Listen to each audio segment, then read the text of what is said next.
বিশ্বনবী মেরাজে গেলেন, মেরাজ থেকে ফিরে আসলেন। বিশ্বনবী বর্ণনা করলেন, আমি বাইতুল মাকদাস দেখেছি মাঝরাতে, লক্ষাধিক নবীকে নিয়ে নামাজের ইমামতি করেছি, 7 আকাশ দেখেছি, আল্লাহর আরশ দেখেছি, আল্লাহর সাথে কথা বলেছি, আবার ফজরের আগেই মক্কায় ফিরে এসেছি। সবাইকে খাইছে খাইছে, মুহাম্মদের মাথার তার ছিঁড়ে গেছে, নাউজুবিল্লাহ পড়ে।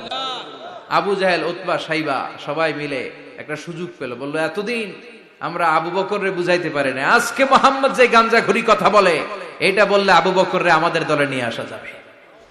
সবাই সাইয়েদনা আবু বকরের কাছে যায়, যে বলে আবু বকর জানো নাকি তোমার নবী নতুন কথা আমদানি করেছে? কি বলেছে আমার নবী? তোমার নবী বলে মাঝরাতে বাইতুল মাকদাস গিয়েছে। বাইতুল মাকদাসে তখন দ্রুতগামী ঘোড়া দিয়ে ছুটলেও যেতে লাগে 15 দিন। অ্যাবাউট টার্ন কাম ব্যাক, ফিরে আসতে আরো 15 দিন, মোট কয় দিন? 1 মাস। যেতে আসতে 1 মাস। তোমার নবী মাঝরাতে নাকি বাইতুল মুকাদ্দাসে ইমামতি করছে, 7 আকাশ ঘুরেছে, আল্লাহর আরশ দেখেছে, আল্লাহর সাথে কথা বলেছে, আবার ভোর হওয়ার আগে নাকি মক্কার জমিনে ফিরে এসেছে। আবু বকর বললেন, আসলেই কি আমার নবী এই কথা কইছে?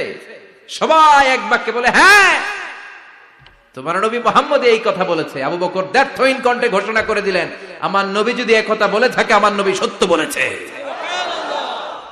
সত্য বলেছে, তিনি কখনো মিথ্যা বলতে পারে? বিশ্বনবী খুশি হয়ে গেলেন, সাইয়েদনা আবু বকরের জন্য দোয়া করে দিলেন, আর বললেন, আবু বকর আনতা লাস্তা আবু বকর ফাকাত, আজকে থেকে তুমি শুধু আবু বকর নও, আজকে থেকে তুমি আবু বকর সিদ্দিক। সিদ্দিক সত্য গ্রহণে, সত্য প্রকাশে, সত্য মানার ক্ষেত্রে আপোষহীন, কোনো আপোষ নাই। চিল্লায় কোন ঠিক কিনা? সে আল্লাহ বললেন, ওয়াযকুর ফিল কিতাবি ইব্রাহিম ইন্নাহু কানা সিদ্দিকান নাবিয়্যা। ও নবী, আপনার এই কোরআনের ভেতরে আমার খলিলের নামটা রাখেন, কারণ আমার খলিল যেন তেন কোন নবী নয়, সাধারণ পয়গম্বর নয়, আমার নবী ইব্রাহিম হলো সিদ্দিক, সত্য প্রকাশে আপোষহীন।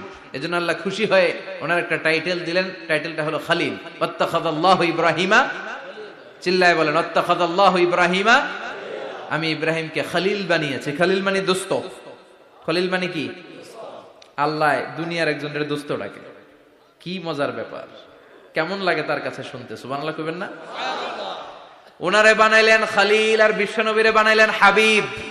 সুবহানাল্লাহ পড়েন। বাপ বেটা সব নিয়ে গেছে। সাইয়েদনা ইব্রাহিম হচ্ছেন বাবা, আর বিশ্বনবী